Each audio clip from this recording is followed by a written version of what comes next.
आप सभी लोगों को नमस्कार।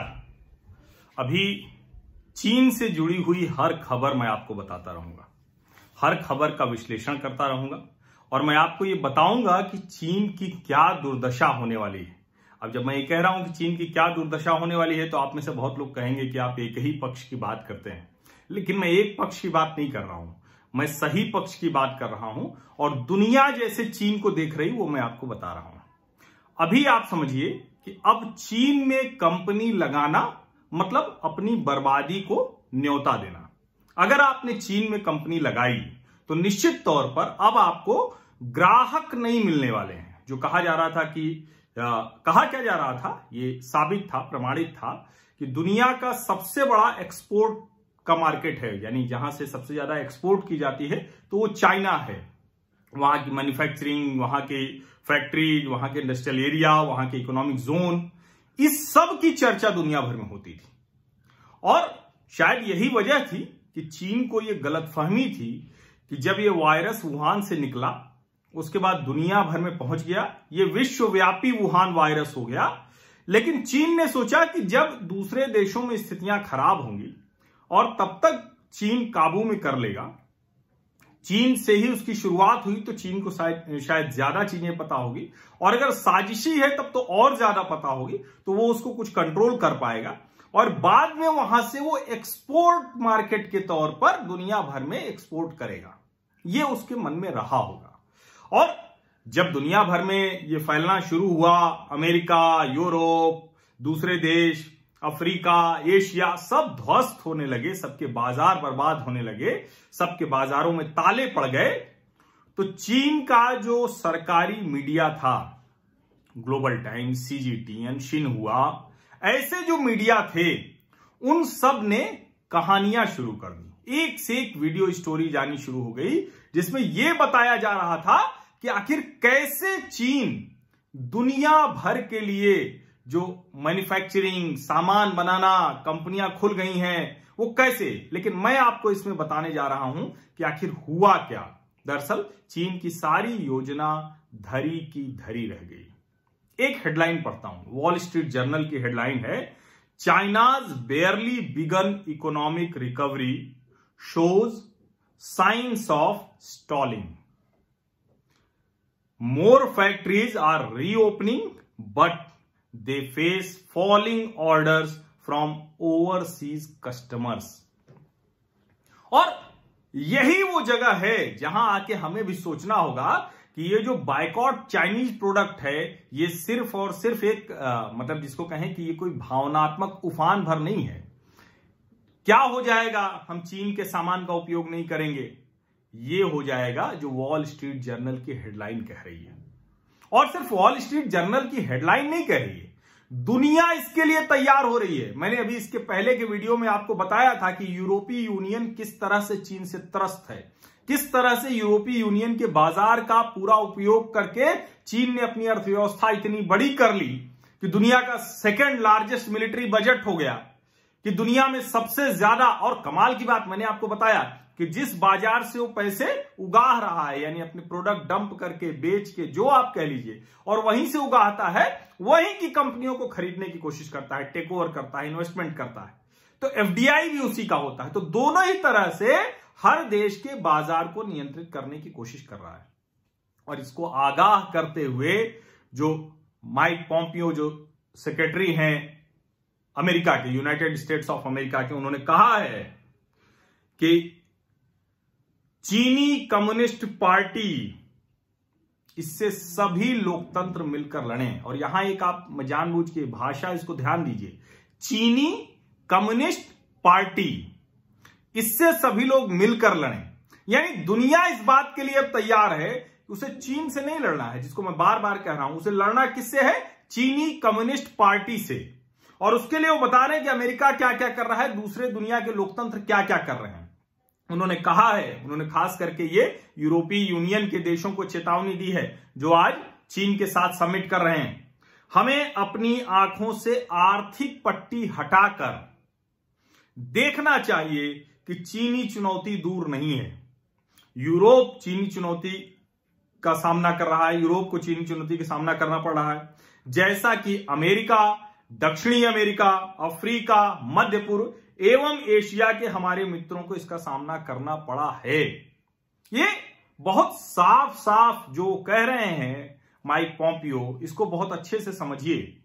और मैं तो इनको इस शब्द को थोड़ा और ठीक कर दूं, आर्थिक पट्टी हटाना नहीं है, बिल्कुल आर्थिक पट्टी लगा के देखिए तो और साफ साफ दिखेगा कि चीन क्या कर रहा है। और इसीलिए वॉल स्ट्रीट जर्नल की वो जो हेडलाइन है उसको ध्यान से पढ़िए कि फैक्ट्रियां खुल गई, चीन की सरकार है, चमत्कार चमत्कार, मिरेकुलस चाइना। वहां के अलग अलग प्रांतों से तस्वीरें आने लगी, वुहान से ही तस्वीरें आने लगी। देखिए सब नॉर्मल एक्टिविटीज हो गई, बच्चे स्कूल जा रहे हैं, लोग ऑफिस जा रहे हैं, बड़े बड़े बाजार खुल गए, सब सामने आ गया। और पता चल रहा है कि खुल तो गया, आपने वीडियोस तो बनवा लिए 2 मिनट 5 मिनट 10 मिनट के लिए दुनिया को धोखा देने के लिए, लेकिन कहां बाजार मिलेगा? भारत से आप लड़ चुके हैं, मैंने आपको बताया $65 बिलियन हमारा, $75 बिलियन पूरे यूरोपीय यूनियन के 17 देशों का। जब कोई आपसे खरीद ही नहीं रहा है तो ये फैक्ट्रियां चमका किसके ले रहे हो? और वैसे भी चीन के एक बड़े हिस्से में तो इतनी गरीबी है, इतनी ज्यादा गरीबी है, हांगकांग से आप लड़ रहे हैं, हांगकांग में नागरिकों का दमन शुरू हो गया है और लोग इस बात की आशंका करने लगे हैं कि क्या 4 जून 1989 अब 2020 में हांगकांग में दोहराया जाएगा? थियानमेन चौक दोबारा वहां के विक्टोरिया पार्क में होगा? क्या होगा?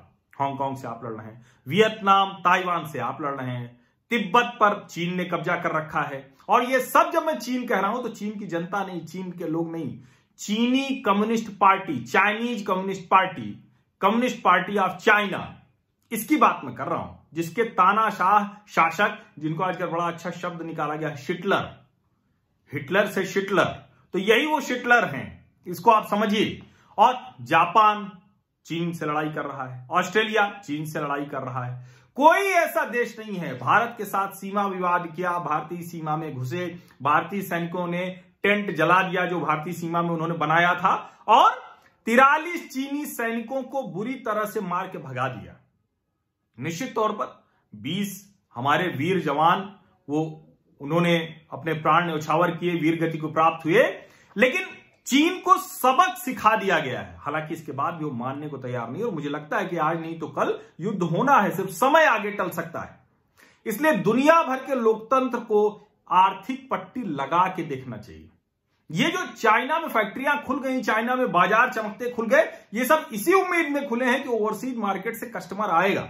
और वॉल स्ट्रीट जर्नल की हेडलाइन बहुत साफ बता रही है कि China barely began economic recovery shows sign of stalling, more factories are reopening but they face falling orders from overseas customers. इसको बहुत अच्छे से समझिए। और वो क्या क्या कर रहे हैं? साइबर अटैक कर रहे हैं, सीमा विवाद कर रहे हैं, हांगकांग, चाइनीज वायरस, झूठ बोलना, घटिया किट, कोई भी ऐसा जो धतकर्म है वो चीन छोड़ नहीं रहा है। लेकिन आप यकीन मानिए कि ये जो ओवरसीज कस्टमर है ना, जो एक्सपोर्ट मार्केट है, इसको अगर हम कब्जा कर ले गए, और हम जब मैं कह रहा हूं तो पूरी दुनिया जो लोकतंत्र के समर्थक हैं, जो डेमोक्रेसी में यकीन रखते हैं, जो अभिव्यक्ति की स्वतंत्रता, ये दोहरा जीवन जीने वाले भारतीय जो लिबरल हैं, ये नहीं, ये तो फ्रॉड हैं, फर्जी लोग हैं, इनकी बात मत करिए। लेकिन दुनिया में जो सचमुच मानवाधिकार, अभिव्यक्ति की स्वतंत्रता, लोकतंत्र, मुक्त बाजार, इस सब के समर्थक हैं, उनको चीन के खिलाफ रणनीतिक तरीके से लड़ाई लड़नी चाहिए। और मैं आपको यकीन दिलाता हूं, जब मैं कहता हूं चीन की ऐसी की तैसी, तो वो सिर्फ मेरी भावना भर नहीं, मेरी भावना तो बहुत पहले से है। मेरी भावना तो जब से मुझे ध्यान में आता है, चीन मुझे इसी तरह से दिखता है। और जब मैं चीन कहता हूं तो वो चीनी कम्युनिस्ट पार्टी है। दुनिया भर के लोगों को, चीन के जो लोग हैं, उनसे बात करनी चाहिए, उनसे समझना चाहिए कि आखिर वो कैसे इस चीनी कम्युनिस्ट पार्टी को झेल रहे हैं। अगर वहां लोकतंत्र नहीं है तो हम उस देश के साथ संबंध कैसे रख सकते हैं? थोड़ा सा लोअर वर्जन है उत्तर कोरिया का, किम जोंग उन, वो जो मोटा तानाशाह है, उसका थोड़ा सा कम मोटा तानाशाह ये शिटलर है। जो शी जिनपिंग है, जिसको शिटलर बड़ा अच्छा शब्द दे दिया है। इसीलिए मैं कह रहा हूं कि चीन की दुर्दशा तो होनी तय दिख रही है। हम भारतीयों को भी तय करना है, दुनिया में सबको तय करना है कि इस बार चीनी कम्युनिस्ट पार्टी की तानाशाह शासक वाली गर्दन मरोड़ी जा सके और वहां लोकतंत्र हो, उस चीन के साथ दुनिया कारोबार करेगी, उस चीन के साथ भारत भी अच्छे रिश्ते रखेगा।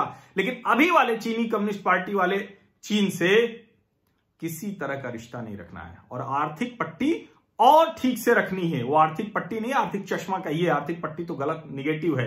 आर्थिक चश्मा लगाइए, साफ साफ दिखने लगेगा कैसे आप ही के पैसे से आपको तबाह कर रहा है। और ये सिर्फ भारत के लिए नहीं है, ये सिर्फ पाकिस्तान के लिए नहीं है, ये सिर्फ नेपाल के लिए नहीं है, ये सिर्फ श्रीलंका के लिए नहीं है, ये सिर्फ भूटान के लिए नहीं है, ये सिर्फ वियतनाम के लिए नहीं है, ये सिर्फ तिब्बत के लिए नहीं है, ये सिर्फ ताइवान के लिए नहीं है, ये सिर्फ हांगकांग के लिए नहीं है, ये सिर्फ जापान के लिए नहीं है, ये सिर्फ ऑस्ट्रेलिया के लिए नहीं है।